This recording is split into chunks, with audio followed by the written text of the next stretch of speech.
വണ്ണപ്പുറം പഞ്ചായത്തിലെ മുള്ളരിങ്ങാട് വെള്ളിയാഴ്ച വൈകിട്ടുണ്ടായ അതിശക്തമായ മഴയിൽ മുള്ളരിങ്ങാട് തലക്കോട് റോഡിൽ വെള്ളം കയറി.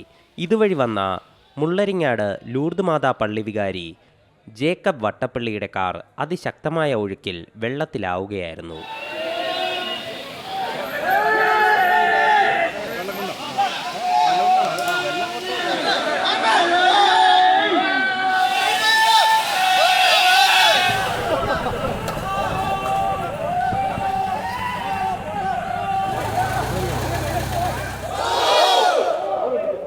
കാറിലുണ്ടായിരുന്ന വൈദികനെ നാട്ടുകാരെത്തിയാണ് രക്ഷപ്പെടുത്തിയത്.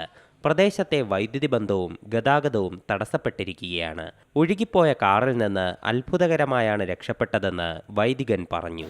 കുറച്ച് വെള്ളം ഉണ്ടായിരുന്നു. അങ്ങോട്ട് ഇറങ്ങി കഴിഞ്ഞപ്പോഴത്തേക്കും ഇരുട്ടായതുകൊണ്ട് എന്തൊരു വെള്ളം ഉണ്ടെന്ന് അറിയത്തില്ലായിരുന്നു. അതുകൊണ്ട് അങ്ങോട്ട് ഇറങ്ങി കുറച്ച് കഴിഞ്ഞപ്പോഴത്തേക്കും വണ്ടി ഒഴുക്കിപ്പെട്ടു കഴിഞ്ഞപ്പോൾ വണ്ടി തുറന്ന് പുറത്തിറങ്ങാൻ നോക്കിയപ്പോൾ ഫ്രണ്ട് ഡോറ് തുറക്കാൻ പറ്റില്ല. അപ്പോഴും ബാക്കിലെ സൈഡ് ഡോറ് തുറന്ന് പുറത്തിറങ്ങി ഒഴുക്ക് ഒരു 200 മീറ്റർ കൂടെ വണ്ടി നീങ്ങിയായിരുന്നു എന്നാണ് പറയുന്നത്. അപ്പോൾ സൈഡിലോട്ട് ഇറങ്ങി സൈഡിൽ ചാടി നീന്തി കരയ്ക്കെത്തിയപ്പോഴത്തേക്കും ആളുകളുണ്ടായിരുന്നു. ഒരു മരത്തിൽ കമ്പിയെ പിടിച്ച് എന്നിട്ട് അവർ വന്ന് എന്നെ രക്ഷപ്പെടുത്തുകയും. വലിയകണ്ടം ഭാഗത്താണ് അപകടം നടന്നത്.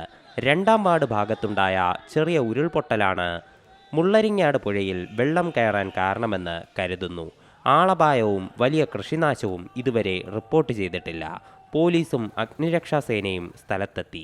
C Malayalam news, Idukki. ഏറ്റവും പുതിയ വാർത്തകളും വിശേഷങ്ങളും വിരൽത്തുമ്പിലറിയാൻ സി മലയാളം ന്യൂസ് എല്ലാ ഡിജിറ്റൽ പ്ലാറ്റ്ഫോമുകളിലും ലഭ്യം.